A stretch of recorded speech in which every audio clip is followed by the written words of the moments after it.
essa mudança de clima tá.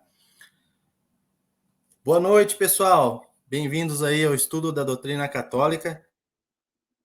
E hoje à noite eu tenho uma pessoa que eu admiro muito, né? O nosso grande mestre tomista aí, Carlos Nogué, é um grande professor, tradutor.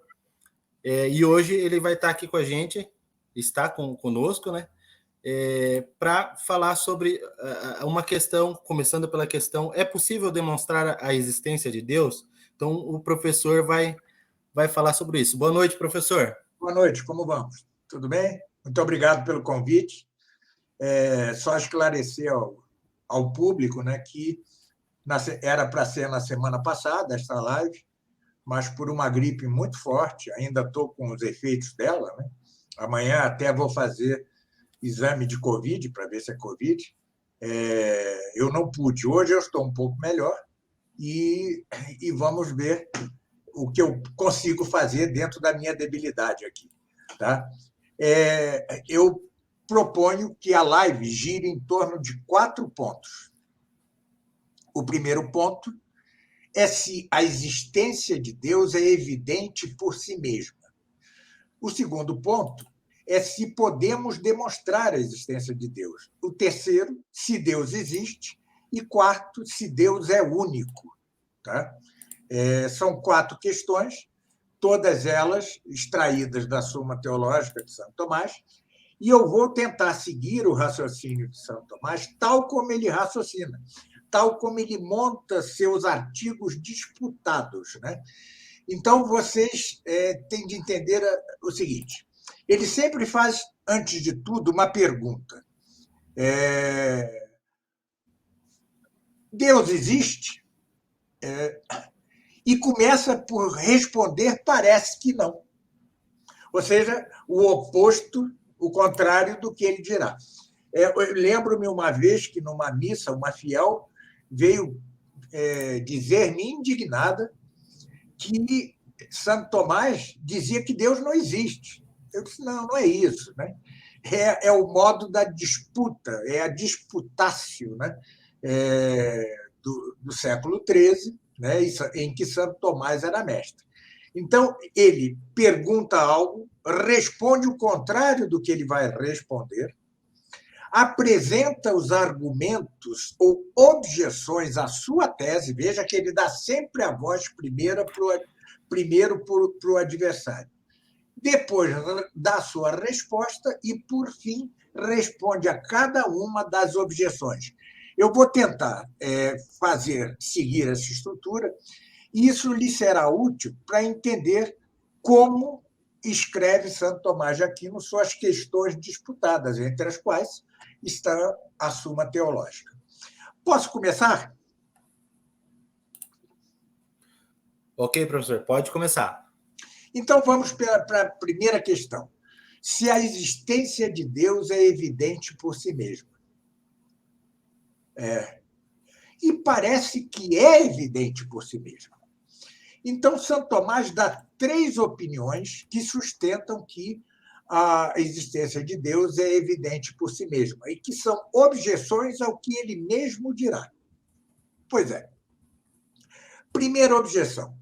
Disse que é evidente por si aquilo cujo conhecimento nos é natural, como é o caso dos primeiros princípios. Primeiros princípios, vou dar um exemplo de primeiro princípio. O todo é maior que a parte. Isto é evidente para nós, né?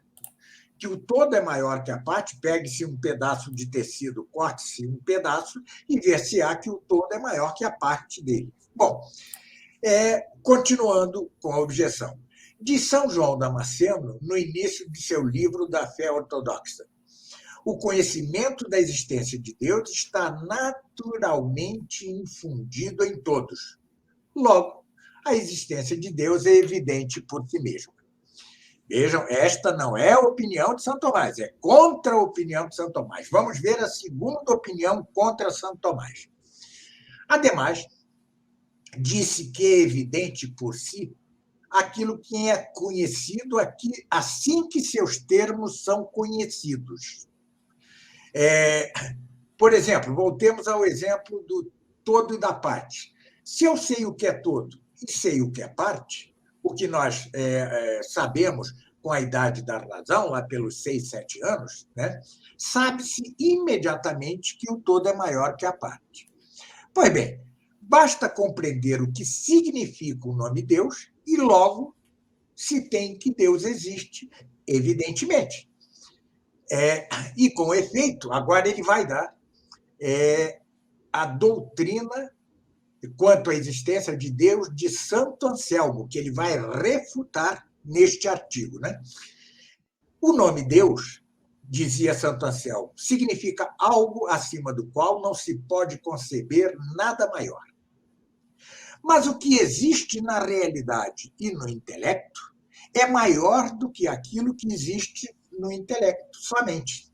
Assim, quando se compreende o nome Deus, ele existe em nossa mente, em nosso espírito e, consequentemente, na realidade. Logo, a existência de Deus é evidente por si mesmo. Este é o argumento, o famoso argumento de Santo Anselmo, que Santo Tomás vai refutar. A terceira opinião contra a de Santo Tomás diz o seguinte: é evidente por si que a verdade existe. Porque aquele que nega a existência da verdade concede que ela existe.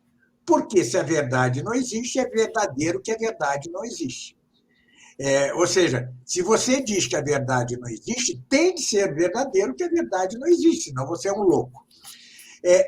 Se existe algo verdadeiro, então é necessário que exista a verdade. Mas Deus é a própria verdade, diz o argumento contrário a Santo Tomás, porque se diz no Evangelho de São João: eu sou o caminho, a verdade e a vida.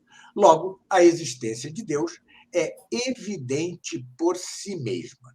Eu vou saltar o que se chama sede contra em prol da facilidade. Agora vem o corpo da resposta de Santo Tomás.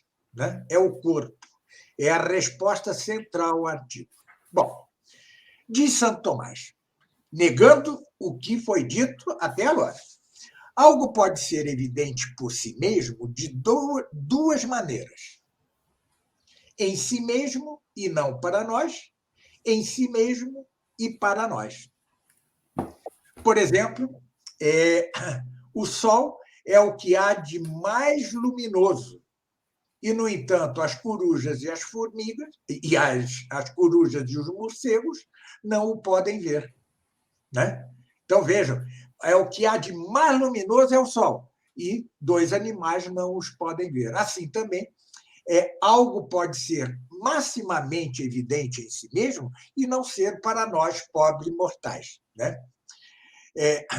Uma proposição, ou seja, um enunciado, uma enunciação, é evidente por si se o predicado está incluído na razão do sujeito. Lembre-se da sua velha e boa gramática, sujeito e predicado. Tá certo? O homem é um animal. É um animal predicado do sujeito homem. Pois bem, e o homem é um animal, é uma proposição evidente porque animal faz parte da razão do sujeito homem. Se, portanto, a definição do sujeito e a do predicado são conhecidas de todos, temos de saber o que é homem e o que é animal, esta proposição será evidente para todos. É o que acontece, sim, com os primeiros princípios da demonstração, como aquele princípio de que o todo é maior que a parte. Né? Todo e parte são termos que, na idade da razão, ninguém ignora. Se alguém ignorar, porém, a definição do predicado e a do sujeito, a proposição será evidente por si e em si mesma, mas não para quem ignora o sujeito e o predicado da proposição. Por isso é que o filósofo cristão Boécio, né, dizia que há conceitos comuns do espírito evidentes por si apenas para os que as conhecem. Por exemplo, as coisas imateriais, a alma humana, o anjo, Deus, não ocupam lugar. embora seja evidente por si mesma esta proposição, ela não é para quem não conhece essa doutrina. O que é o lugar, o que são coisas imateriais, ou seja, é evidente em si, mas não para todos. Diz, então, Tomás que a proposição Deus existe enquanto tal é evidente por si, porque nela o predicado é idêntico ao sujeito. Deus é seu próprio ser, como ficará claro mais adiante ao longo da sua. Mas como não conhecemos a essência de Deus, esta proposição não é evidente para nós.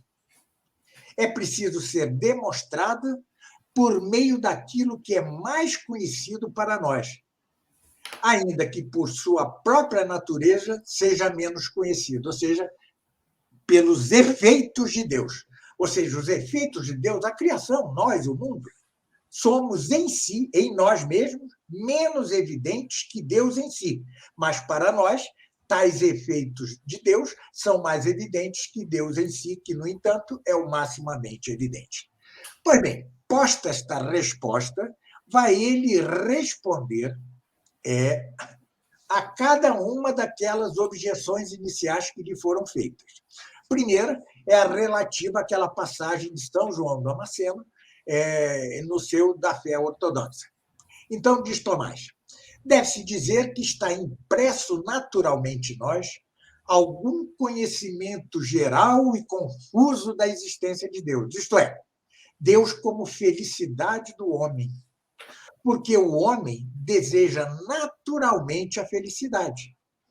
E o que, por sua própria natureza, ele deseja, também naturalmente o conhece.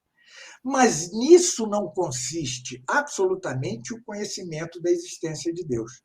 Assim como conhecer que alguém está chegando, está vindo, não é conhecer Pedro, que é quem está vindo, embora seja Pedro que esteja vindo.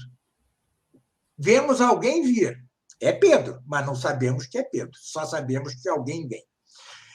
Muitos pensam que a felicidade, que é o bem perfeito do homem, consiste nas riquezas, outros que consiste nos prazeres carnais, venéreos, ou em qualquer outra coisa, a fama, a ciência, a arte, etc. Então, responde assim a primeira das objeções. Quanto à segunda objeção, que é a do argumento de Santo Anselmo, né? Diz Santo Tomás, deve-se afirmar que talvez aquele que ouve o nome Deus não entenda que ele designe algo que não de que não se possa cogitar nada maior, porque alguns acreditaram que Deus é um corpo. Mas, admitido que todos deem o nome, ao nome Deus, a significação que se pretende, ou seja, algo de que nada se pode cogitar maior, não se segue daí que cada um entenda que aquilo que é significado pelo nome exista na realidade. E sim, apenas na apreensão do intelecto. Não se pode deduzir que exista na realidade, a não ser que se pressuponha que na realidade existe algo que não se possa cogitar nada maior, o que recusam os que negam a existência de Deus. Em outras palavras, se Deus fosse evidente, não haveria ateus. Atenção, vou fazer um complemento. É claro que muitos negam até a própria realidade, mas isto já é do âmbito da loucura. E, como dizia Aristóteles, com o louco só o metafísico deve disputar e esmagá-lo. Mas, à parte a loucura, vejam-se quantos ateus existem hoje no mundo. Se Deus fosse evidente, assim como é evidente que eu sou eu mesmo, tá certo?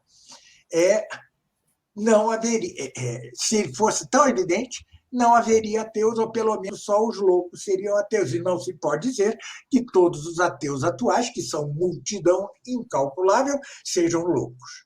Logo, Deus não é evidente. Pois bem. E a terceira é quanto àquela do Evangelho eu sou a verdade, o caminho e a vida. Bom, deve-se dizer, afirma Santo Tomás, que é evidente por si a existência da verdade, em geral. Mas a existência da verdade primeira, que é Deus, não é evidente para nós. Pois bem, alguma pergunta? Terminei o primeiro artigo. Tem uma. Deixa eu ver aqui, professor. Nos comentários, o Alexandre. Professor Noguet. Não é como a demonstração dos teoremas de geometria euclidiana? Não tem nada a ver com isso. A demonstração, ainda nem falei da demonstração. Eu só disse até agora que Deus não é evidente por si, ponto. Não disse mais nada. Tá? É preciso ter ordem no raciocínio. Né? A primeira repito, se Deus é evidente. A segunda, se ele é demonstrável, se a existência dele é demonstrável. Terceira, se Deus existe de fato. E quarta, se Deus é único ou muitos, como quer o politeísmo. Vamos partir para a segunda, então? Vamos partir para a segunda. Tá bom. A segunda, então, é isto. É possível demonstrar a existência de Deus? Este artigo é um pouco mais teórico, mas vou tentar torná-lo o mais simples possível. Então, ele vai perguntar: se é possível demonstrar a existência de Deus? E, como é seu costume, vai dizer que não é possível demonstrar a existência de Deus. Está dando voz ao adversário. E o primeiro argumento adversário é o seguinte: a existência de Deus é um artigo de fé. Creio em Deus Pai, tá certo? Mas não se demonstra os artigos da fé. Por quê? Demonstração gera ciência. Mas a fé, como diz São Paulo na carta aos Hebreus, se refere ao que não vemos. Logo, a existência de Deus não é demonstrável. Esta é a primeira objeção. A segunda objeção adversária é o seguinte: aqui é preciso ter um pouquinho de paciência, porque vamos entrar numa parte mais técnica. Né? O termo médio de uma demonstração é aquilo que ele o que ele é. Mas não podemos saber o que Deus é, mas tão somente o que não é, como diz São João Damasceno, da fé ortodoxa. Logo, não podemos demonstrar a existência de Deus. Um esclarecimento.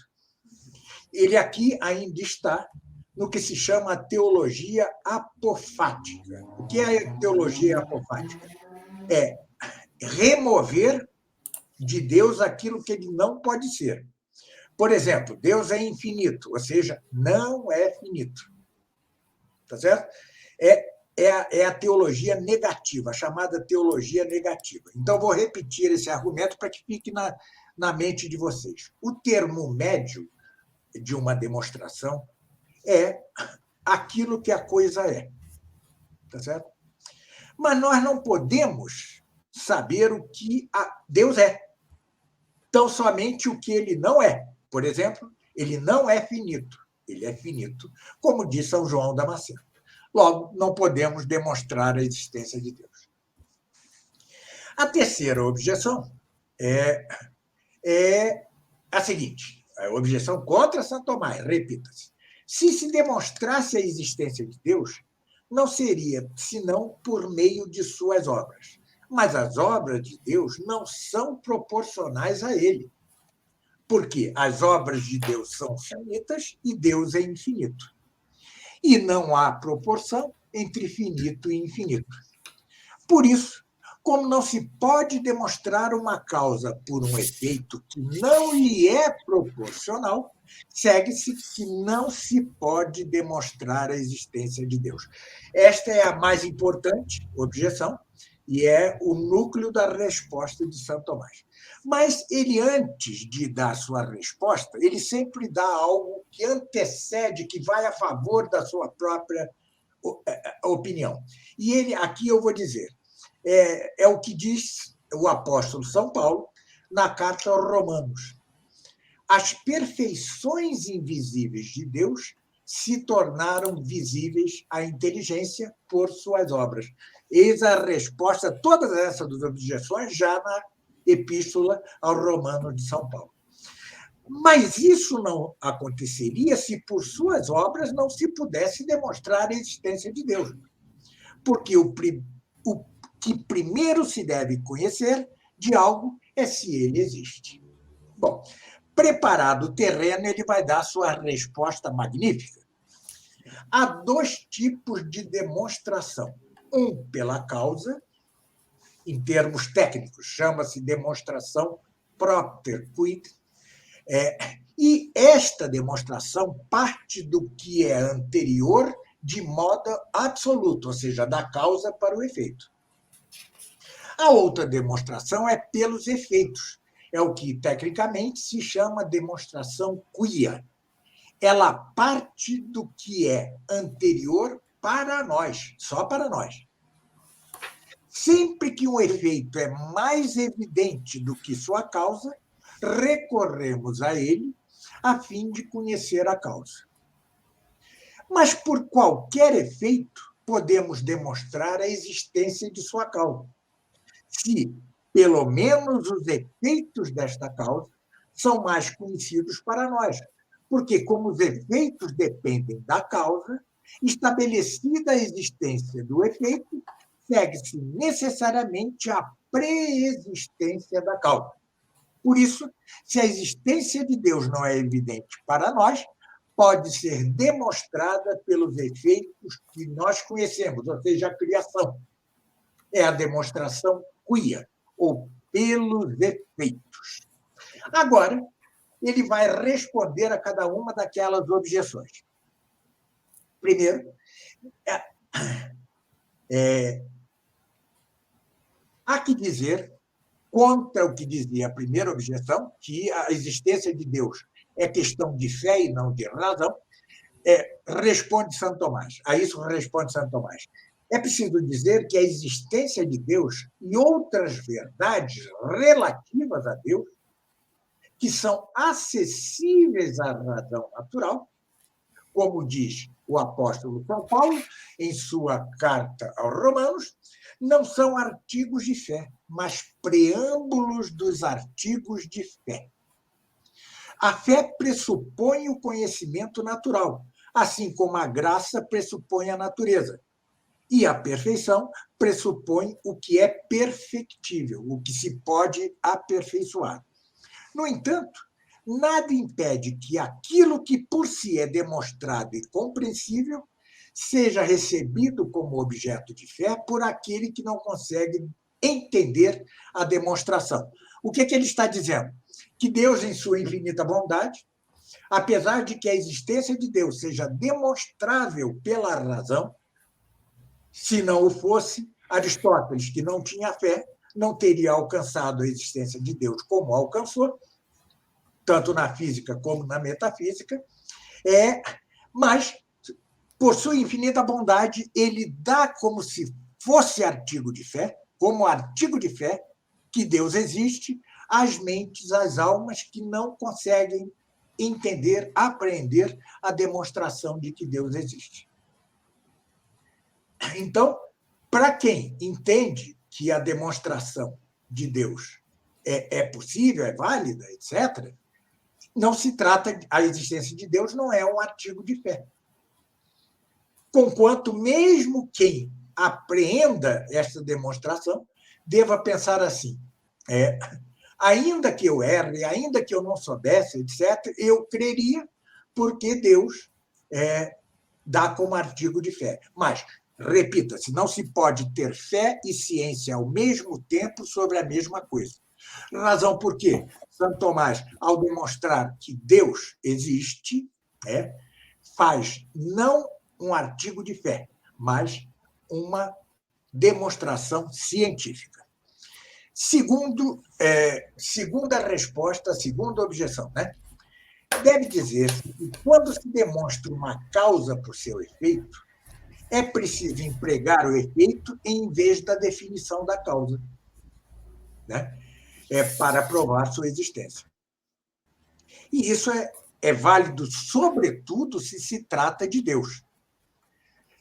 Para provar, para demonstrar que algo existe, deve-se tomar como termo médio, ou seja, aquele que é a causa da demonstração, não o que é, mas o que significa o nome.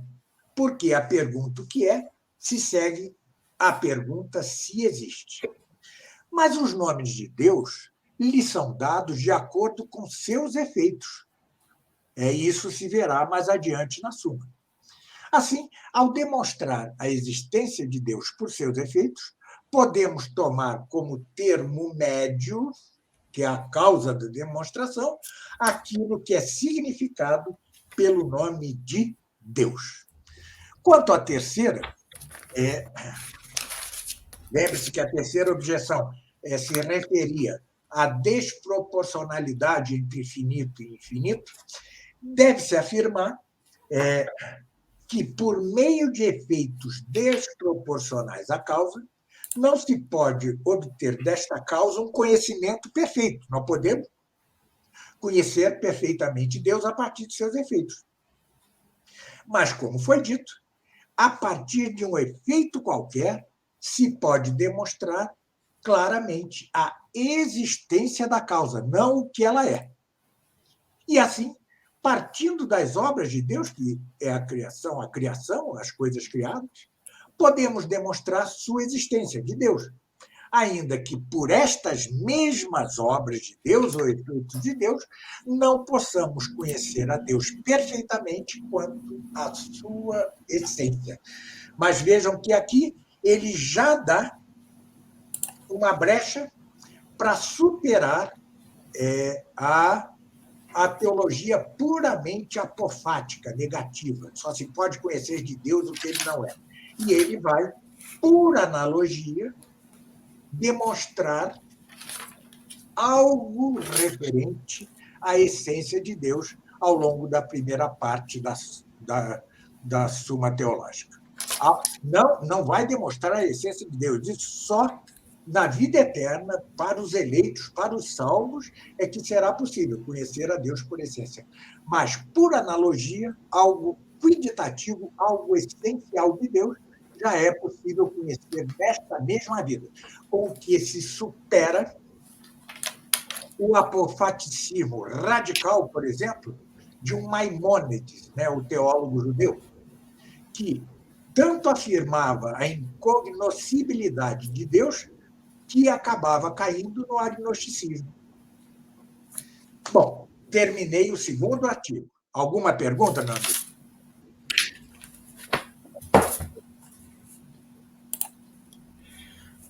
Professor, eu tenho uma dúvida. Quando o Santo Tomás ele fala ali ele fala assim: nascer de moventes e movidos, não se pode proceder indefinidamente. O que ele desculpa, quer dizer com isso?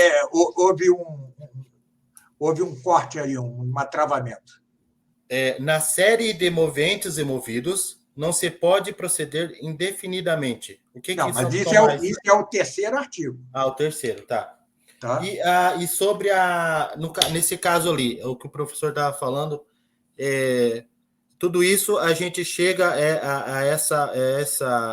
ao alcance disso através da razão natural do homem. Sim. Exato?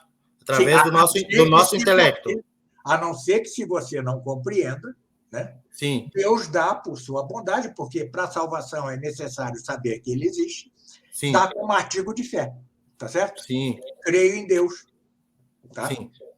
Então, nesse caso, a maioria das pessoas que não atinge, eu acho que a grande maioria que não atinge, a maioria será salva pela fé. Seria mais ou menos isso? Não. Ou não? Não, veja, a fé Digamos salva assim. se você tiver caridade. E só se Sim. tem caridade se não se está em pecado mortal, se está em estado de graça. Ah, sim, sim. Certo?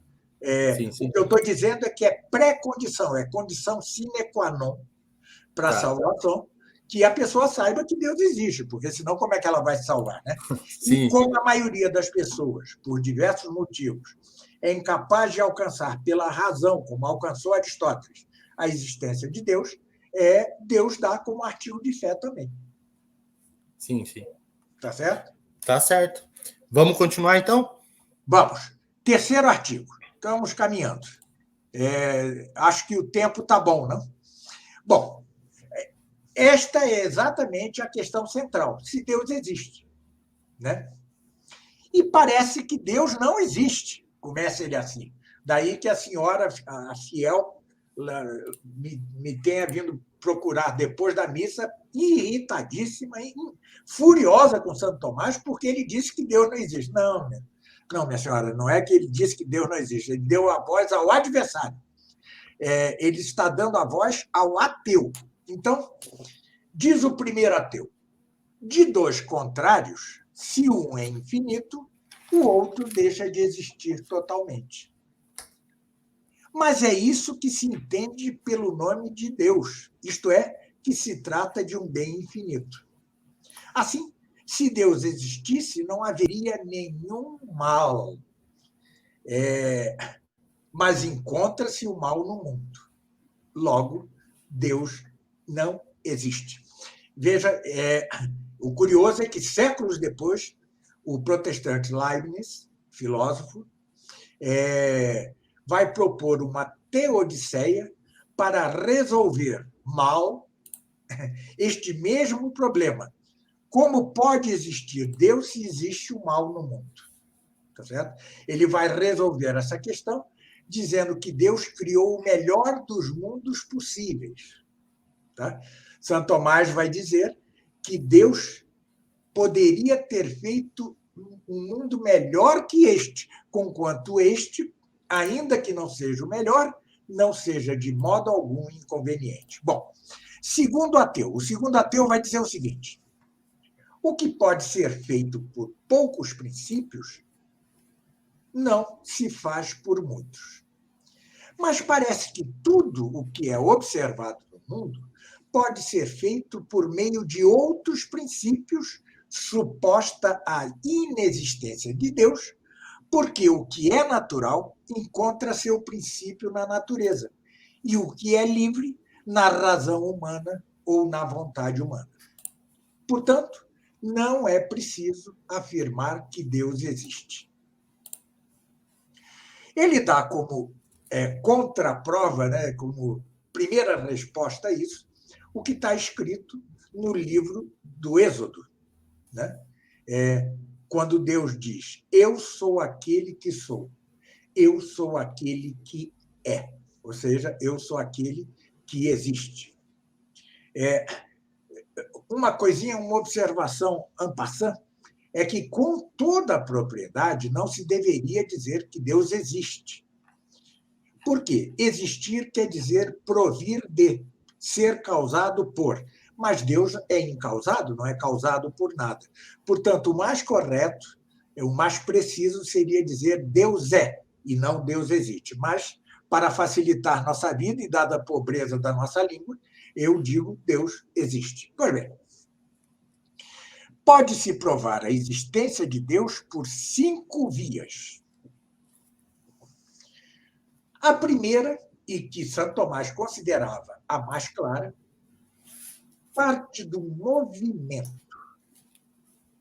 Nossos sentidos atestam, com certeza absoluta, que neste mundo algumas coisas se movem. Mas tudo que neste mundo se move é movido por outro. Nada se move se não estiver em potência com relação ao fim de seu movimento. Ao contrário, aquele que move só pode mover porque se encontra em ato. Mover nada mais é, portanto, do que levar algo da potência ao ato E nada pode ser levado ao ato senão por um ente em ato. Tá certo? Só é possível nascer um embrião humano porque temos um pai em ato e o sêmen em ato, certo? Assim como algo quente em ato, por exemplo, o fogo, torna a madeira que está em potência para o calor, a madeira é fria, mas ela está em potência para o calor, quente em ato. E assim, o fogo move e altera a madeira. Mas não é possível que a mesma coisa, considerada pelo mesmo aspecto, esteja ao mesmo tempo em ato e em potência. Só é possível por aspectos diversos. Por exemplo, o que está quente em ato não pode estar simultaneamente quente em potência. Ele está frio em potência e quente em ato. Assim como é impossível que a Terra gire para a direita e para a esquerda ao mesmo tempo. É impossível que, pelo mesmo aspecto e do mesmo modo, algo seja o movente ou motor e movido, ou que se mova a si mesmo.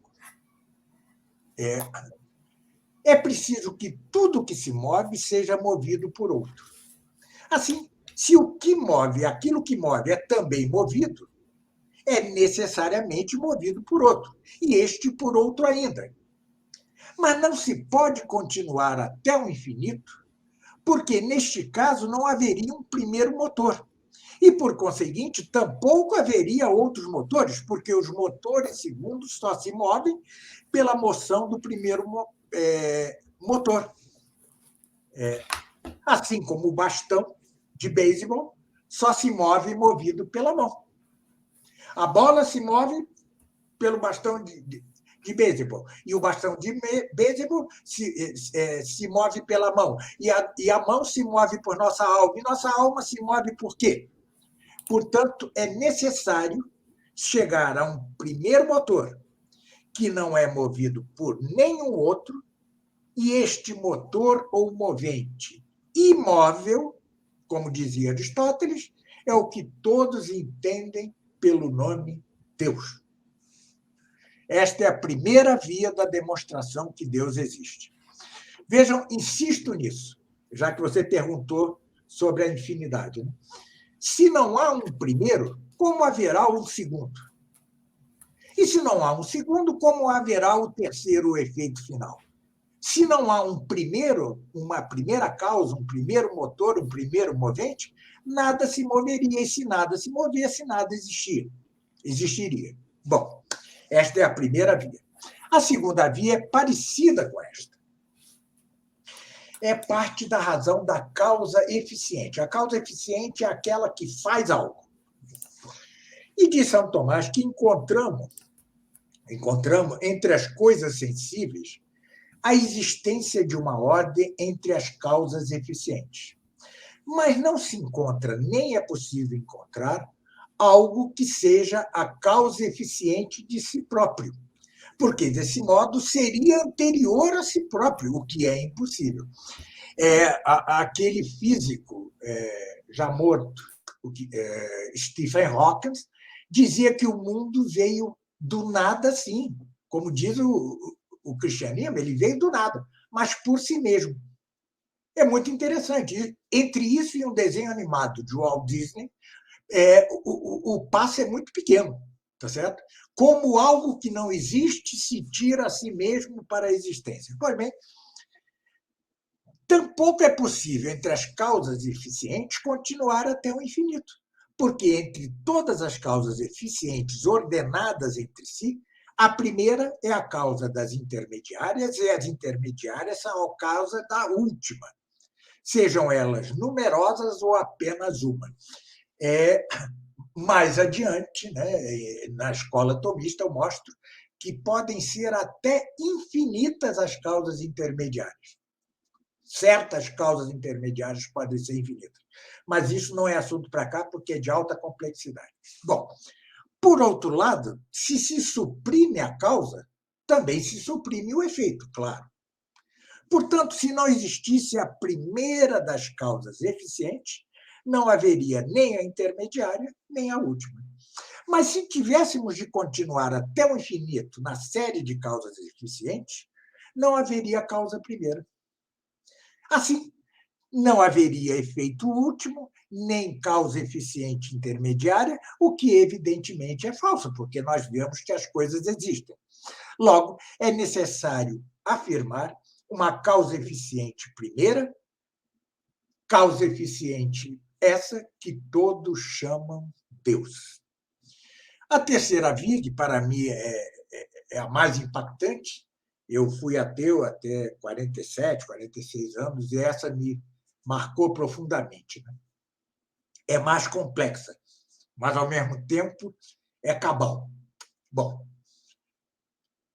esta terceira via nós a tomamos do possível e do necessário.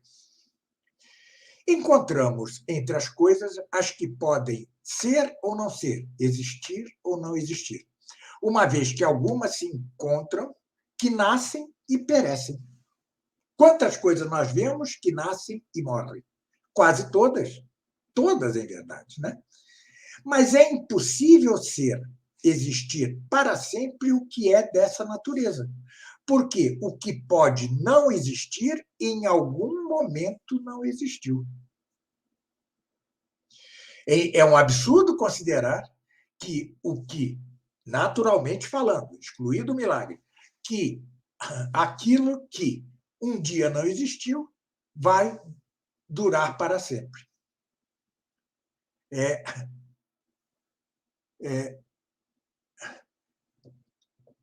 Essas coisas podem ser ou não ser, podem existir ou não existir, mas é impossível ser para sempre o que é de natureza, porque não pode não ser, aquilo que pode deixar de ser, não foi em algum momento.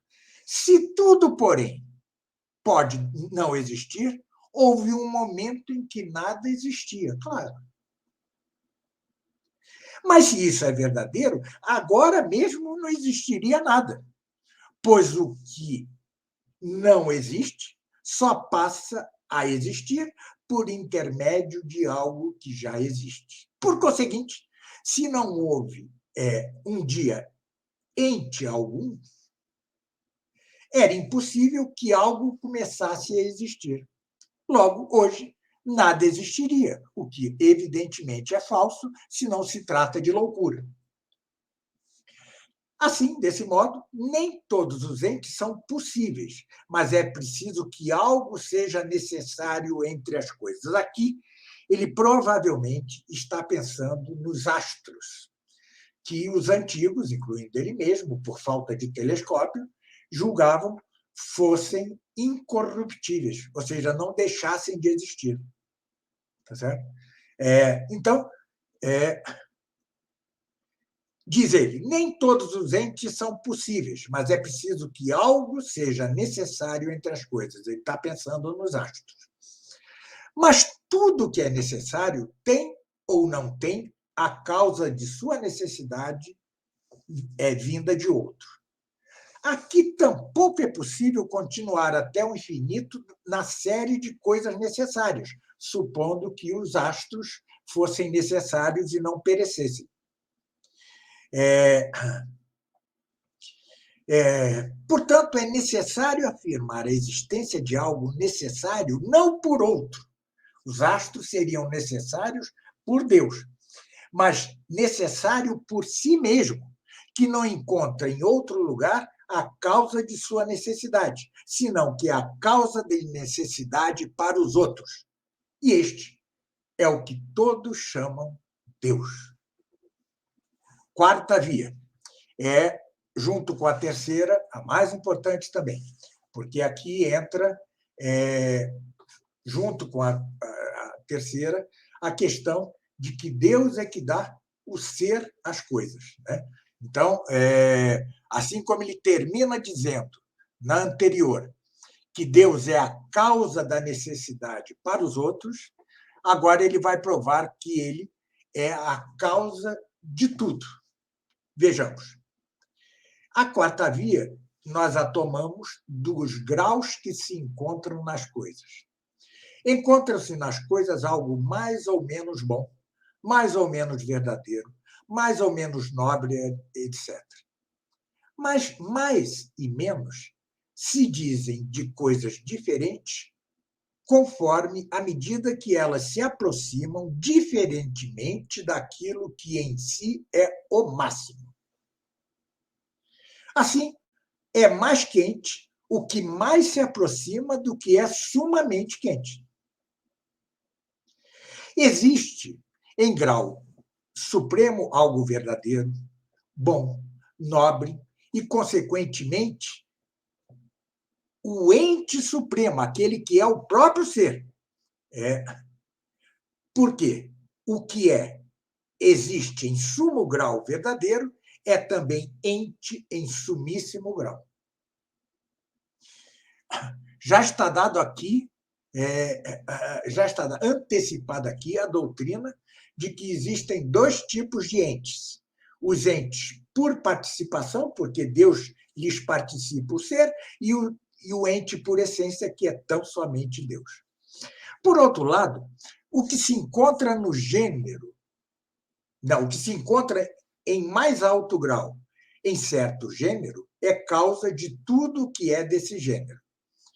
Assim, o fogo, que é quente, em mais alto grau, é causa do calor de todo e qualquer corpo aquecido. Né?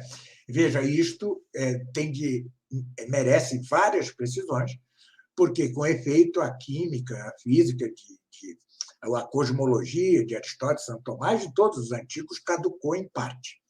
Mas sirva isso como analogia. Pois bem, existe, então, algo que é para todos os entes, causa de seu ser, causa de sua bondade e causa de toda e qualquer perfeição sua.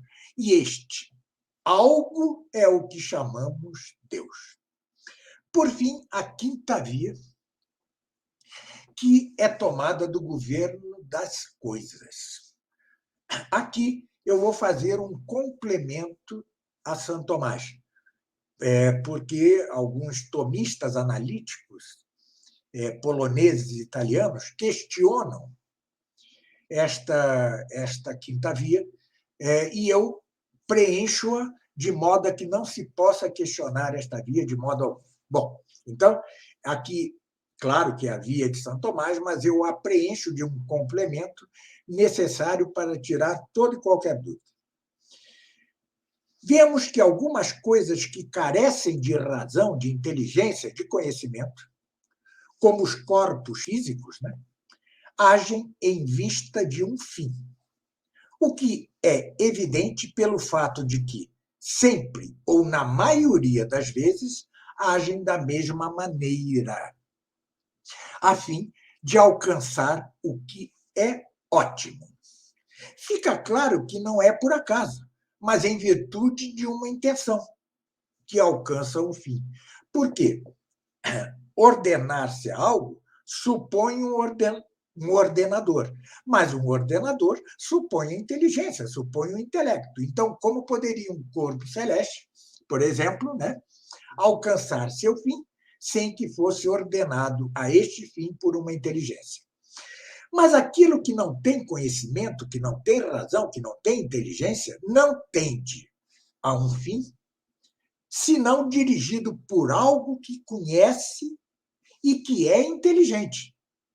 Assim como a flecha pelo arqueiro. A flecha não pode dirigir-se por si mesma ao alvo. É preciso ser movida por alguém inteligente, que é o arqueiro.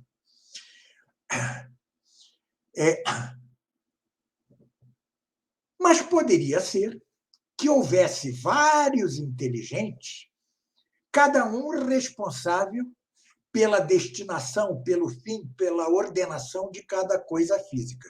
Mas, se assim fosse, o universo não teria unidade e se esfacelaria com suas partes chocando-se entre si. Portanto, é necessário que exista algo inteligente pelo qual todas as coisas naturais se ordenam ao seu fim. E a esse algo inteligente é que chamamos Deus. O que eu acrescentei é exatamente a ordem do todo. O fim de todas as coisas, claro que é Deus, o fim último de todas as coisas, mas o fim próprio, mais imediato de todas as coisas no universo é a própria ordem do universo. Assim como o fim de um exército é o general. Por quê? É o general aquele que dá ordem ao exército. Portanto, essas são as 5 famosas vias de Santo Tomás para provar a existência de Deus. Agora passará ele a responder aquelas objeções dos ateus, né? A primeira, lembremos-nos, é aquela que diz: como pode haver Deus se há mal no mundo? Então, toma Santo Agostinho para responder a este ateu as palavras de Santo Agostinho. Deus, que é soberanamente bom, que é sumamente bom, não permitiria de modo algum a existência de nenhum mal em suas obras, se não fosse poderoso e bom a tal ponto que pudesse fazer o bem a partir do próprio mal. Se não pudesse extrair do mal um bem muito superior. Assim, a infinita bondade de Deus cabe permitir males para deles extrair o bem. Quanto ao segundo, aquela que dizia: se há a natureza como princípio das coisas, para que Deus? Para que 2 princípios? Então vai responder Santo Tomás. Deve-se dizer que, como a natureza age em ordem, em vista de um fim determinado, e é nisso dirigida por um agente superior, como vimos na quinta via, é necessário fazer chegar até Deus, causa primeira, tudo o que a natureza faz. Do mesmo modo, tudo o que é feito por uma livre decisão humana é necessário que remonte a uma causa mais elevada, que esteja para além da razão e da vontade humana, porque senão nós teríamos o contrassenso de que a vontade e o intelecto humano se movem a si mesmos pelo mesmo aspecto e ao mesmo tempo, ou seja, estando em potência e em ato ao mesmo tempo. Esta é uma questão de alta complexidade que eu trato detidamente no antepenúltimo tratado da escola tomista, ou seja, o tratado da metafísica. É necessário, portanto, que o que é mutável e falível, e a nossa razão e a nossa vontade são falíveis, é necessário, então, que o que é mutável e falível chegue a um princípio imóvel e necessário por si mesmo, como se acabou de ver. Bom, estas são as provas da existência de Deus. Muito bem. Alguma pergunta, meu amigo?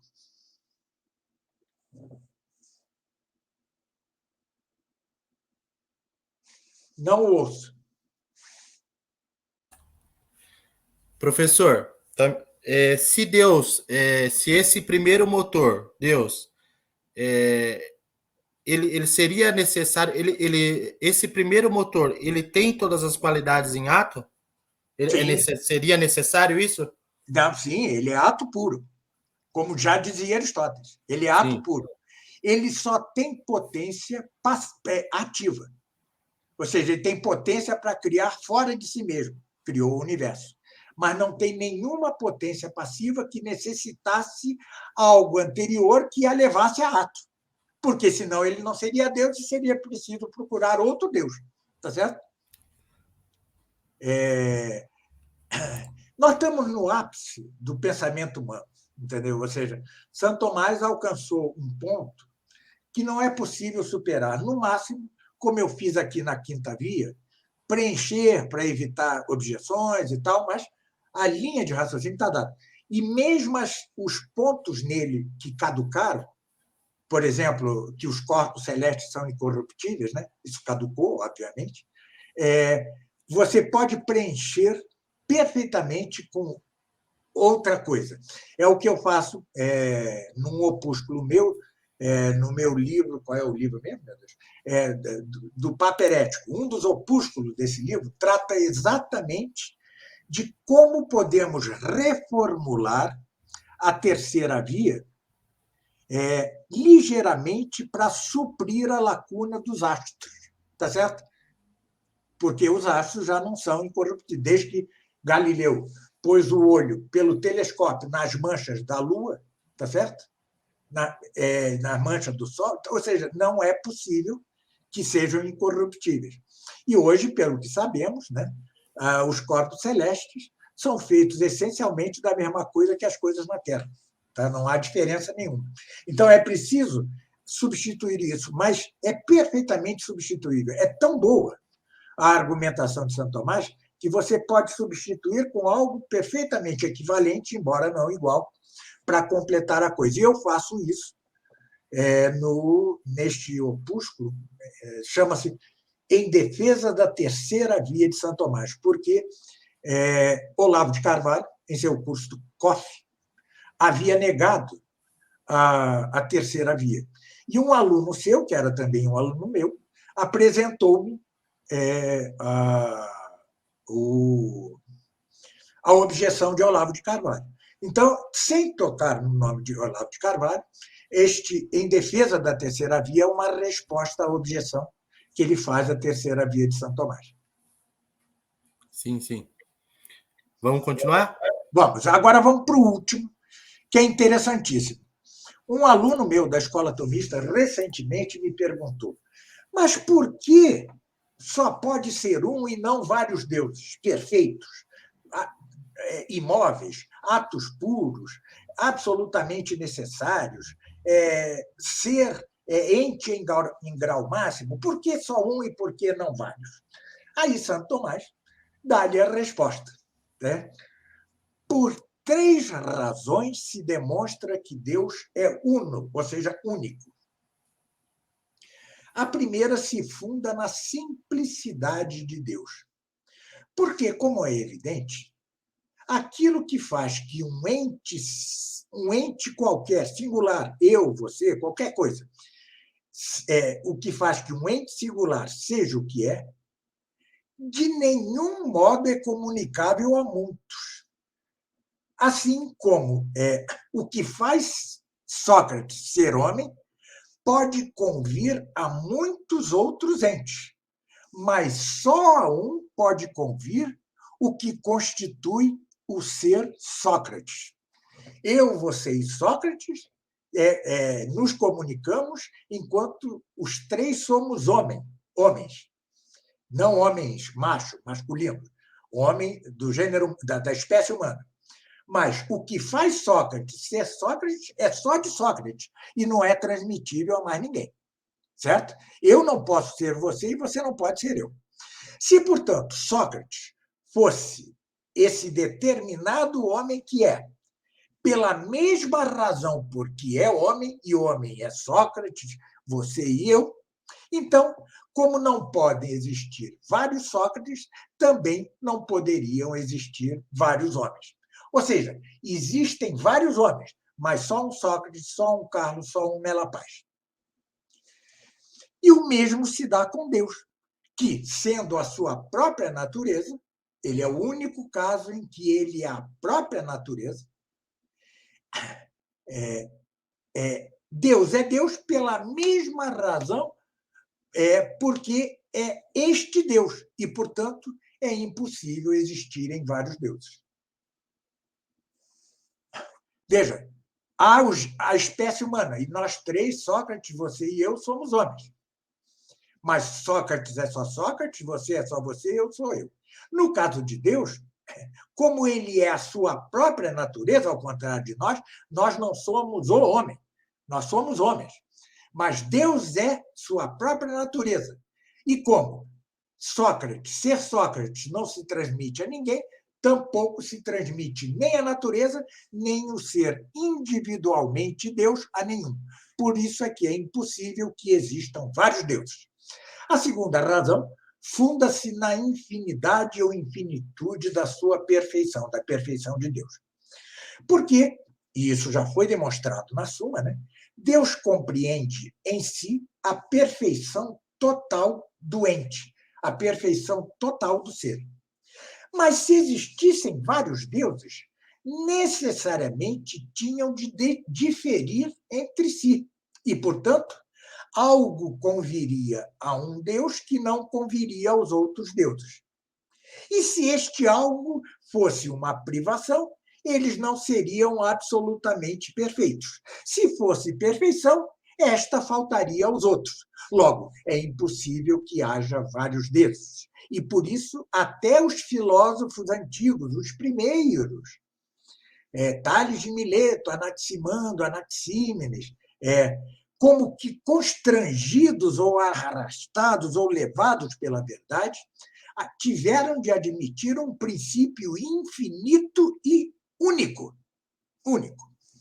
A terceira razão funda-se na unidade do mundo, a mesma unidade que eu preenchi, com que eu preenchi a quinta via.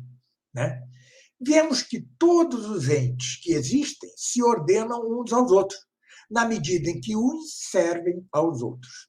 Vejam que Santo Tomás já era um ecologista. Pois bem, coisas diversas não podem convir numa mesma ordem, se não forem assim dispostas por um só ordenador, como vimos na quinta via. Porque a multiplicidade de entes reduz-se melhor à unidade da ordem por um só, do que por muitos ordenadores. Foi o que eu disse na quinta via. Porque a unidade é, em si, a causa da unidade. A unidade causa a unidade, enquanto a multiplicidade só causa a unidade acidentalmente, enquanto a tem de certo modo. Ora, como o ente primeiro é perfeitíssimo por si mesmo e não acidentalmente, necessariamente o que leva todos os entes à unidade da ordem do universo tem de ser um e único. E é a este ente que chamamos Deus. Pronto.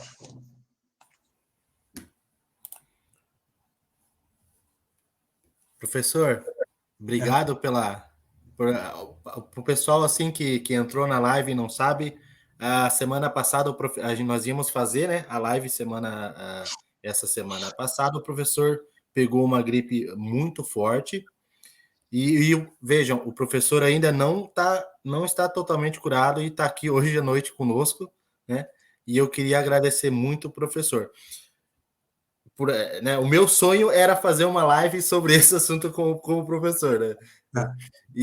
Nossa, eu estou extremamente feliz.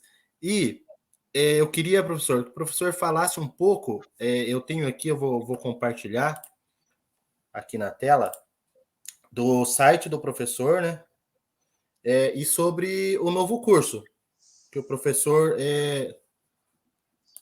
tá organizando, tá fazendo. Deixa eu achar aqui. Já compartilhou na tela aqui, vamos ver. Apareceu? Apareceu. Estudos tomistas. Sim, isso. Isso, estudos tomista. Não apareceu o endereço, né? Aqui, ó. Deixa eu botar. Quer ver aqui? Tá aparecendo todo na tela agora? Está aparecendo o banner, né? Isso, não, ó, tá aqui, ó. Quer ver? Ó, deixa eu rolar para baixo aqui. Tá rolando? Tá rolando. Isso, ó, tá aqui, ó. Estudostomistas.org. Estudostomistas.org. Pois bem, obrigado por essa oportunidade, né? Essa plataforma, essa é uma plataforma de cursos, né? A multidão, vários mesmo, muitos cursos gratuitos, né? E alguns pagos, né? Entre os pagos, os que eu considero mais importantes são Para Bem Escrever na Língua Portuguesa. Aliás, sairá minha segunda gramática este ano pela Realizações. Se chamará, o seu título será A Arte de Escrever Bem na Língua Portuguesa, né? O outro curso que eu considero muito importante é Maria Puríssima, sobre Nossa Senhora, sobre sua missão e seus privilégios. O mais importante até agora é a Escola Tomista. É um curso de 5 anos, tá certo? Em que trato de tudo o que é necessário para que nos conduzamos à sabedoria. A saber, a arte do belo, primeiras noções, a arte do belo, a retórica, a dialética, a sofística, a lógica, depois a física geral, a cosmologia ou física, o que se chama física hoje, a química, a biologia, a psicologia, a ética, a econômica, a política, um pouquinho de história, uma breve história da filosofia, brevíssima, e, por fim, a teologia sagrada, baseada em Santo Tomás sempre. Né? Esse curso pretende dar algo semelhante ao que eram os 7 anos de estudos na Faculdade das Artes do século XIII, mais um pouquinho do que era a Faculdade de Teologia. Né? A Faculdade das Artes era anterior à Faculdade de Teologia. Pois bem, esse é o mais importante, são 5 anos, foram 5 anos, estão indo para a aula 260, vão ser 260 aulas, cerca disso, né? Isso totaliza 5 anos de aulas, em que, graças a Deus, apesar do meu estado de saúde estável, hoje eu estou muito melhor, né? Graças a um grande médico, o doutor Alexandre, e graças a Deus, obviamente, eu nunca, em 5 anos, só não pude dar a aula semanal uma vez. Isso é um prodígio, graças a Deus. É um curso com início, meio e fim, não é uma divagação. Né? Vocês não vão encontrar alguém divagando ou fazendo digressões, não. Tem começo, meio e fim, nesta ordem que eu dei. Né?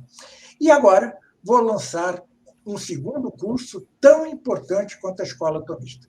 Não terá tantas aulas. O primeiro, a Escola Tomista, são 260 aulas. Este, creio que em torno de 150. Eu ainda não posso dar o título do curso, porque senão meu sócio me mata. Mas eu posso dizer que aí eu tratarei de cerca de 300 filósofos, da doutrina de 300 filósofos. Então, fica desde já o convite, a partir de domingo eu já começarei a divulgação firme deste curso. Né? Como vocês estão vendo aí, também há o curso sobre Apocalipse. Tem vários cursos pagos e vários cursos gratuitos. Né? Tá aqui, ó, na tela. Então, tem. Eu mesmo já me esqueci do que eu dei. Sobre Gênesis, Apocalipse, Maria Puríssima, esses são pagos. Né? Mas existe por uma filosofia tomista, para bem escrever na língua portuguesa, sobre a existência de Deus, exatamente isso que tratamos hoje, e outros vários, são numerosos mesmo, os cursos gratuitos. Né? Aquele curso da Ordem das Disciplinas é de graça, né, professor? É gratuito. Sim. O da Ordem das Disciplinas é um dos meus primeiros, se não o meu primeiro. Né? É gratuito.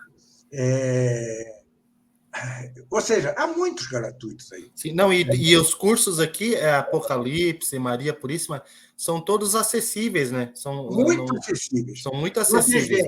Você vê, meu amigo, apesar da inflação que cresceu grandemente em 5 anos, até hoje eu mantenho na Escola Tomista o preço de R$ 47,00 mensais. Sim. Né? Até hoje eu mantive isso. Né? Isso com prejuízo para mim e para o meu sócio enorme. Tá certo? Sim. Mas é para tornar a coisa acessível, porque sabemos que as pessoas estão com pouco dinheiro. Este novo curso, que, no meu entender, talvez seja tão importante como a Escola Tomista, será R$ 60,00, o que são R$ 60,00 hoje, mensais. É um jantar que você faz, entendeu? Sim, é um jantar com R$ 60,00. Você vai ao bar tomar um chopp. Uma pizza e um refrigerante. Exatamente. Acabou os R$ 60,00. Então, nós mantemos barato, às vezes ao preço de dificuldades financeiras nossas, porque o nosso objetivo, claro, queremos mantê-los, né? Claro, sustentá-los. Mas o objetivo principal é levar as pessoas, aos católicos e até aos não católicos, para que se tornem católicos, a sabedoria de Santo Tomás de Aquino, que, como disse o Papa Pio XI, tem a única doutrina que a Igreja fez sua. Não só ele disse isso, Bento XV, antes dele, já o havia dito também, né? Então, é isto. É uma atividade, vocês veem, incessante para um velho, né? Tá certo? Só Deus me segurando mesmo. Mas aí está. E agora vamos entrar nesta nova empresa, nesta nova empreitada, que é este curso de cerca de 150 aulas, 160 aulas, né? Cujas inscrições se abrirão no dia... E agora? No dia 31 de maio, tá certo? Então, teremos um mês para divulgá-lo, né? Temos uma campanha de divulgação muito bonita, com vídeos muito bem feitos, contratamos uma cineasta, né? A Bárbara Abrute, né? Então, vai ser uma campanha bonita, mais ou menos como a campanha que eu fiz para o livro da Arte do Belo, né? Sim. Isso foi precedido daqueles vídeos bonitos, né? As Artes do Belo e tal. Sim, então, sim. É isso, meu amigo. Muito obrigado pela oportunidade, não só de explanar Santo Tomás, o que para mim é sempre um prazer imenso, mas por me permitir divulgar meu trabalho. Sim. E aqui, pessoal, eu estou mostrando aqui os cursos grátis que o professor tem lá, Ordem das Disciplinas, a atual crise na Igreja, né?